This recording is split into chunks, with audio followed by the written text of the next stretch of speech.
Élection du 20 décembre dernier en République démocratique du Congo, les contestations des résultats publiés par la Commission électorale nationale indépendante continuent à être enregistrées. La Cour d'appel de Kinshasa-Gombe a statué ce lundi 4 mars 2024 sur les contentieux des élections provinciales pour la ville-province de Kinshasa. 4 circonscriptions ont été traitées: Gombe, Ngiringiri, Makala et Lingwala.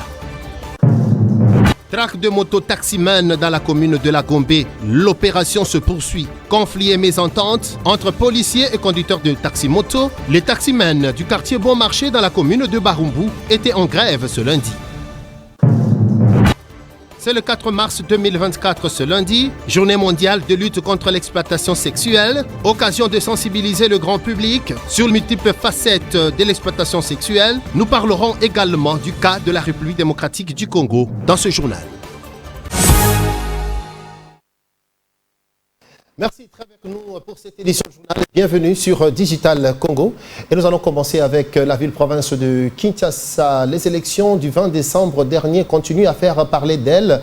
Eh bien, ce lundi 4 mars 2024, la Cour d'appel de Kinshasa-Gombe a procédé à des audiences sur les contentieux électoraux des élections provinciales du 20 décembre dernier. Eh bien, la Cour d'appel de Kinshasa-Gombe a statué sur 4 circonscriptions électorales, à savoir la commune de la Gombe, Ngiringiri, Lingwala et Makala. Les différentes parties au procès ont présenté leurs arguments, démontrant ainsi que les résultats tels que publiés par la Commission électorale nationale indépendante en leur défaveur n'étaient pas des bons résultats. Deborah Mouzou, Papi Domingo.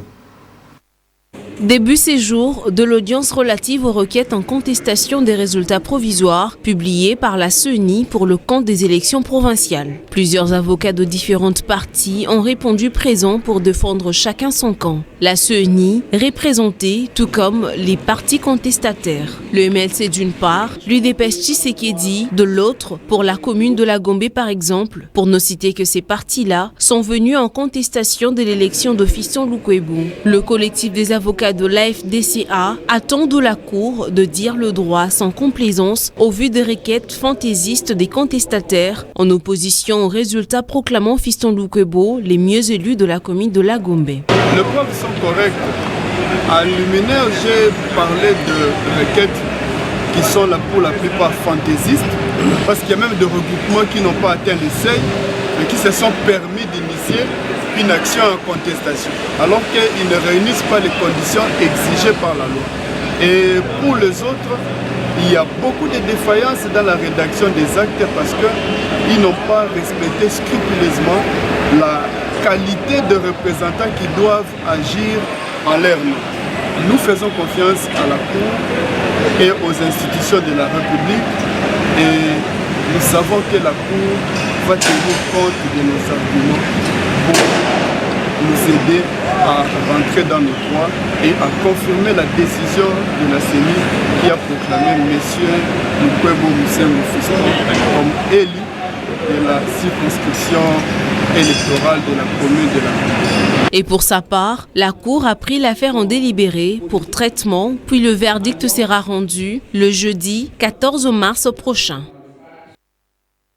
Élection du 20 décembre 2023 toujours, les conseillers municipaux qui ont été proclamés élus pour la commune de Kalamou à Kinshasa toujours peuvent désormais travailler. Ils ont validé leur mandat au cours d'une réunion en présence du bourgmestre de la commune de Kalamou.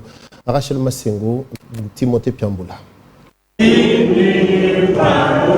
Après installation du bureau provisoire du conseil communal de la commune de Kalamou, ce jour, 11 conseillers communaux ont validé leur mandat au cours d'une cérémonie à laquelle a pris part le bourgmestre de la commune de Kalamou qui leur a remis le marteau, signe du pouvoir. Conscients du travail qui les attend, vu les divers problèmes relevés dans la commune de Kalamou, ces élus communaux se disent prêts à accomplir avec dévouement leurs tâches. Aujourd'hui, c'est une grande journée pour tous les élus de la commune de Kalamou.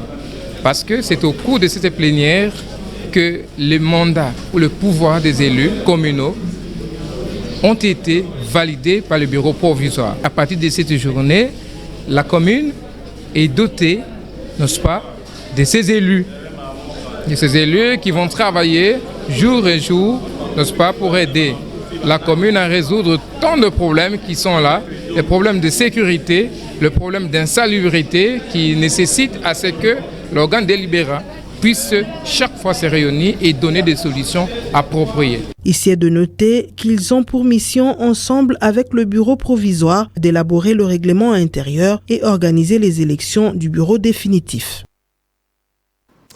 Des avocats, des bâtonniers ayant plus de 30 ans de carrière dans la profession ont été décorés par le chancelier des ordres nationaux.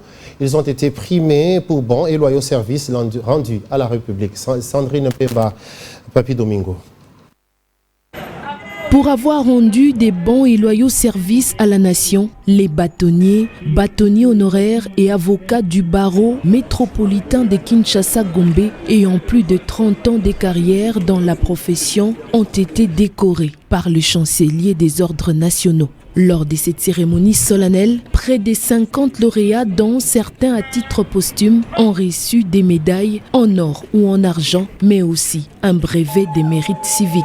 Parmi ces médaillés, on peut retrouver le professeur Chibangu Kalala, Alexis Tamboué Mwamba, Maître Mbouyou, le bâtonnier Edo Mukendi, le bâtonnier Michel Chebele et Raphaël Nyabirungu. Prenons la parole au nom des lauréats, le bâtonnier Jean-Claude Mbaki a remercié les chefs de l'État pour l'impulsion avant d'inviter ses pairs à être des modèles. Je voulais en ce moment précis m'adresser à vous, mes très chers et honorés confrères, à vous qui viennent d'être couronnés ces jours. Vous l'aviez mérité. Oui, vous l'aviez mérité parce que plus de 30 ans au moins, vous vous êtes consacrés à la cause d'autres personnes. Vous êtes véritablement de véritables défenseurs des droits de l'homme. Et aujourd'hui, vous êtes élevés au plus haut niveau de la nation par le fait de ces couronnements. Je voulais, au nom de tous les membres du Conseil de l'ordre et à mon nom personnel, vous remercier et vous féliciter. À dater de ces jours, vous n'avez plus droit à l'erreur. Vous devez être des modèles inlassables du barreau. La cérémonie s'est clôturée dans une ambiance bon enfant avec les familles venues encourager les lauréats qui ont mis leur vie au service de la nation. Et ce lundi, c'est le 4 mars 2024. Eh bien, le 4 mars de chaque année, depuis 2009, le monde célèbre la journée de lutte contre l'exploitation sexuelle. C'est avec pour cet objectif de sensibiliser le grand public sur les multiples facettes de cette exploitation sexuelle en République démocratique du Congo. Ce fléau continue à faire des victimes, surtout dans la partie est de la RDC, en proie à la guerre d'agression imposée par le Rwanda. Selon l'Organisation internationale du travail, près de 5 millions de personnes par an, exclusivement des femmes, sont victimes d'exploitation sexuelle forcée. Selon les statistiques, les enfants représentent plus d'un cinquième de toutes les victimes d'exploitation sexuelle commerciale. En République démocratique du Congo, ce fléau continue encore à faire des victimes, surtout dans sa partie est, aujourd'hui en proie à des conflits armés. C'est en 2009 que le monde célèbre la première journée pour lutter contre l'exploitation sexuelle. L'objectif de cette journée étant de sensibiliser le grand public aux multiples facettes de l'exploitation sexuelle, notamment la prostitution, la pornographie, la traite des êtres humains à des fins sexuelles et le tourisme sexuel. Considérée comme l'une des pires formes de négation des droits fondamentaux de la personne humaine, l'exploitation sexuelle réduit l'être humain à une simple marchandise achetée et ou vendue, faisant des victimes des objets de consommation. Et retour à Kinshasa, capitale de la République démocratique du Congo, avec les conducteurs des taxis-motos, communément appelés dans la capitale les Wewa, de la commune de Barumbu, qui étaient en grève ce lundi. Ils dénoncent les bavures policières, plus particulièrement, ils disent être victimes de maltraitance avec violence de la part des forces de l'ordre, surtout lorsqu'ils essayent d'entrer dans la commune de la Gombe. Il y a une mesure qui interdit les taxis-motos dans la commune de la Gombe, mais d'après les conducteurs de ces taxis-motos et leurs responsables, il y a tout de même des limites acceptables, notamment ne pas franchir Tombalbaye lorsque on vient de Barumbu, du côté des avenues de Willery plutôt. La limite, c'est l'avenue du Livre. Amina Mouacha a couvert ce reportage. Bon marché ce lundi, pas aucune moto pour accéder en ville. Les conducteurs des taxis motos sont en grève. Ils dénoncent les tracasseries policières dont ils sont victimes chaque jour depuis la mesure leur interdisant l'accès à Gombe. D'après eux, ce n'est pas toute la commune de la Gombe qui leur est interdite, mais plutôt la traversée du boulevard du 30 juin. D'après eux, ils peuvent circuler sur Flambeau ou encore sur l'avenue du Commerce, mais à leur grande surprise, la police leur barre la route chaque matin au niveau de la Bralima. Ils disent être frappés chaque jour, les motos leur sont ravies sans que cela ne leur soit restitué. C'est lundi, les conducteurs des taxis motos de bon marché disent en avoir assez de cette situation et veulent connaître de l'autorité jusqu'où ils sont autorisés d'arriver.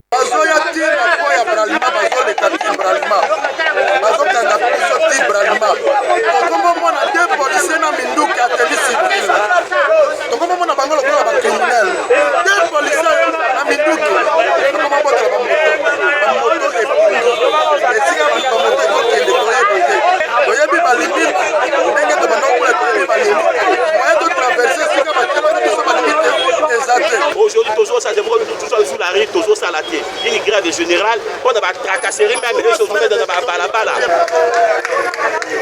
Maloba ebetama kila Gombe wana balobi kena ba montani bakendaki kotumba na basai. Eza lokuta. Ezaka bango moko bakiwa ba présidence. Badi force du progrès. Force du progrès batu bakela ko ba business na bango après so tobi victime. Motu yaki kosunga pona mboka puisque banzela ya malamu ezate. Mutu ajoke msala reta par rapport à nini. Il faut à moto pour monter vous la destination. Par rapport à nini. Ah, toki toki ah, nzela ko bukala. Tu fais ma moto. Mais si ko force du progrès bakesa bakamona bango moto ziper. Problème à mota ezate que non il faut que moto ta ville. Mota mais makambo de destination. Makambo tozo mona oyo ezo uta wapi. Ya kalu ngola. Wa colonel comme tatambola kina ngomu kolona wa tutaki. Soto tali awa ba potela mo. Zande ba shoya ma. Ayo de progrès. No tozo senga. Ndio za awa tuzali ba para. Après ni moi encore Parmi eux, il y a des licenciés, des gradués, des diplômés. Faute d'un emploi stable, ils se sont créés eux-mêmes un emploi. Ils sollicitent donc de l'autorité nationale et provinciale une protection parce qu'ils contribuent beaucoup dans le secteur des transports. C'est donc Amina Mouantia qui a tourné ce reportage et ce constat de la grève et du ras-le-bol des conducteurs des taxis moto. Mais tout à l'heure, là, après cette édition du journal, à 20h40, heure de Kinshasa, vous suivrez une émission spéciale entretien avec les responsables des taximens moto de la République démocratique du Congo. Nous parlerons également justement sur cette situation d'interdiction des mototaxis dans la commune de la Gombe. Tout l'éclairage sera également donné sur les limites tolérables. Les avenues du tourisme reliant la commune de Ngaliema et Kitambo et avenue CPA, tronçon, arrêt CPA et terminus Mboudi dans un état de délabrement très avancé. Sur le terrain, il s'observe des nids de poules et des bourbiers à la base des embouteillages monstres, surtout aux heures de pointe. Suivez. La réhabilitation des artères principales de Kinshasa et son assainissement mis en place par les gouvernements central et l'hôtel de ville de Kinshasa n'ont jusque-là pas produit des résultats escomptés et attendus par les usagers de la route dans certains coins de la capitale RD congolaise. Le cas est patent sur l'avenue du tourisme reliant la commune d'Ngaliema à Kintambo jusqu'à son prolongement sur l'avenue CPA vers la Mboudi. Bien que récemment réhabilitée, la route présente à ces jours un état de délabrement avancé. Il s'observe des nids de poules et des bourbiers qui occasionnent des embouteillages aux heures de pointe. Un véritable calvaire pour les usagers de ces tronçons obligés de passer des longues heures dans les embouteillages avant d'atteindre leur destination. Que ce soit les bus, taxibus, motos ou encore camions, il faut aux conducteurs de s'armer de patience et de dextérité pour éviter ces nombreux cratères qui jonchent ces tronçons. Le même calvaire est aussi observé au niveau de l'avenue CPA, non loin du cimetière de Kinsuka. Ici également, les conducteurs ont du mal à circuler. Il leur faut un bon système de freinage pour atténuer la chute dans ces nids de poules. Au niveau de l'arrêt Brikine, à hauteur du collège Saint-Damien, les crevasses à la base des embouteillages ont été nivelées et les dallettes de la canalisation retournées. Malgré les investissements importants disponibilisés par le Trésor public pour le projet Zéro Trou à Kinshasa, d'aucuns se posent la question de savoir pourquoi la réhabilitation de la route du tourisme n'a jamais dépassé une année. Comme ici, plusieurs autres artères de Kinshasa sont dans un état de délabrement avancé. Les autorités compétentes sont donc appelées à faire preuve de coordination pour mener à bien les différents projets de réhabilitation et d'aménagement d'infrastructures routières à Kinshasa. Et en actualité internationale, le gouvernement haïtien a décrété l'état d'urgence ainsi qu'un couvre-feu depuis dimanche 3 mars pour tenter de reprendre le contrôle des rues après la flambée des violences qui a touché le pays le week-end. Amina Mouacha pour le commentaire. En raison de la dégradation sécuritaire, notamment dans les zones métropolitaines de Port-au-Prince, les autorités haïtiennes ont décrété dimanche l'état d'urgence. Dégradation caractérisée par des actes criminels de plus en plus violents perpétrés par des gangs armés. Ainsi, les autorités haïtiennes décrètent l'état d'urgence des 72 heures renouvelables ainsi qu'un couvre-feu. D'après les communiqués du gouvernement, ceci est pour tenter de reprendre le contrôle des rues après la flambée des violences qui a touché le pays les week-ends derniers et au cours de laquelle les membres des gangs armés ont pris d'assaut les 2 plus grandes prisons du pays avec des libérations de certains prisonniers. Profitant de l'occasion, des milliers d'autres prisonniers se sont évadés. Notez qu'au cours de ces émeutes, au moins une dizaine de personnes ont été tuées. Ces violences ont également provoqué des déplacements massifs de population, des enlèvements, des violences exercées sur des femmes et des enfants, des saccages et des vols de biens publics et privés. Pour rappel, Haïti fait face à une grave crise politique, sécuritaire et humanitaire depuis l'assassinat en 2021 du président Jovenel Moïse. Voilà, c'est cette page internationale qui vient clôturer cette édition du journal. Merci à vous de l'attention que vous avez bien voulu nous accorder. Restez branchés sur Digital Congo.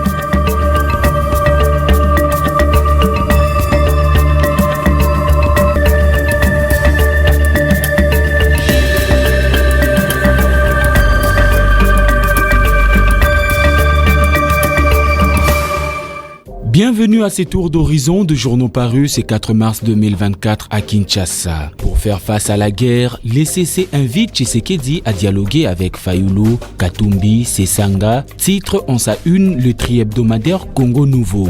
Après les chefs de l'église catholique de Rome, c'est au tour de l'église du Christ au Congo et CC d'inviter les chefs de l'État congolais, Félix Tshisekedi, à adopter la voie du dialogue. En effet, lors de la 62e session ordinaire du comité exécutif national de l'ECC tenu à Kinshasa du 25 au 29 février 2024, le protestant avait demandé au président de la République d'initier un dialogue national avec les acteurs sociopolitiques dans le but de construire la cohésion nationale en cette période d'agression rwandaise à travers le M23. Dans la foulée, l'ECC demande au chef de l'État de s'en tenir à son engagement pris lors de la cérémonie d'investiture du 20 janvier 2024, celui de corriger les erreurs du passé. Aussi, elle invite Félix Tshisekedi d'ouvrir un dialogue national entre le fils des filles du pays en vue de reconstruire la cohésion nationale autour de la cause commune que sont la paix, la sécurité et la gouvernance de notre pays.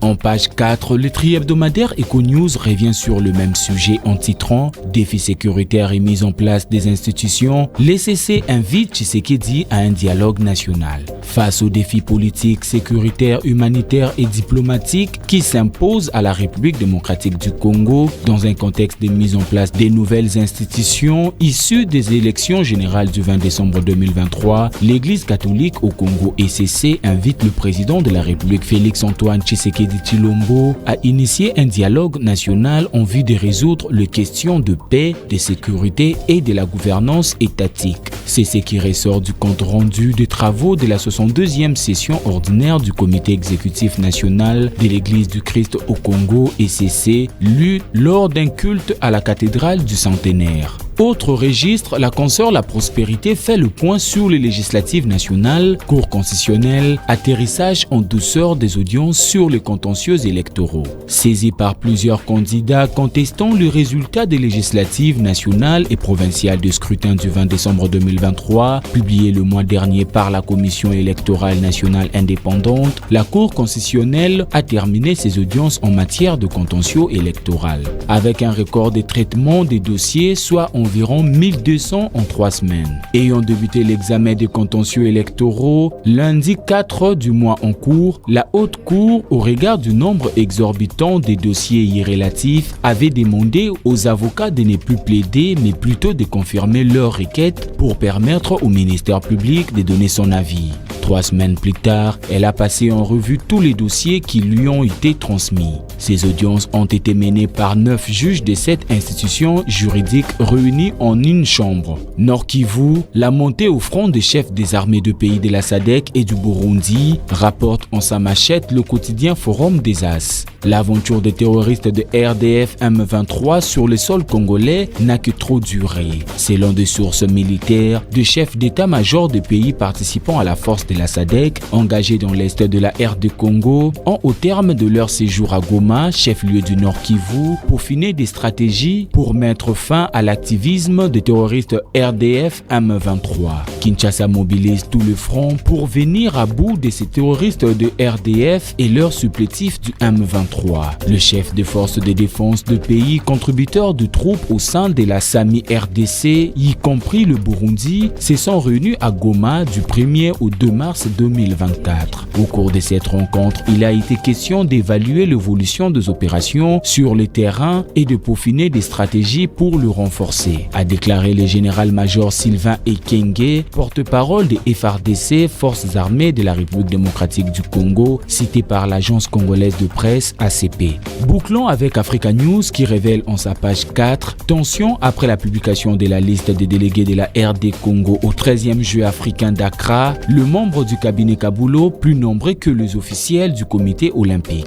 Clash entre le cabinet du ministre de Sport et le comité olympique congolais, COC, après la publication de la liste de 250 délégués de la RD Congo aux 3e Jeux africains 2024, programmés du 29 février au 25 mars 2024 à Accra, au Ghana. En clair, le membre du COC dénonce un déséquilibre dans la répartition des quotas attribués aux différentes structures qui composent la délégation de la RD Congo à ces grands rendez-vous sportifs. Ils disent ne pas être d'accord avec le ministre Claude-François Kabulo-Mwana Kabulo qui, dans son ordre de mission du 29 février dernier, aligne un nombre plus élevé de membres de son cabinet que les officiels du comité olympique congolais, pourtant considérés comme étant à l'honneur durant ces 13e Jeux africains. Ils accusent également le ministre de Sport et Loisirs d'avoir sciemment zappé la liste de journalistes proposés par le comité olympique pour caser des journalistes de son choix en faisant la part belle aux membres de l'équipe de communication de son cabinet.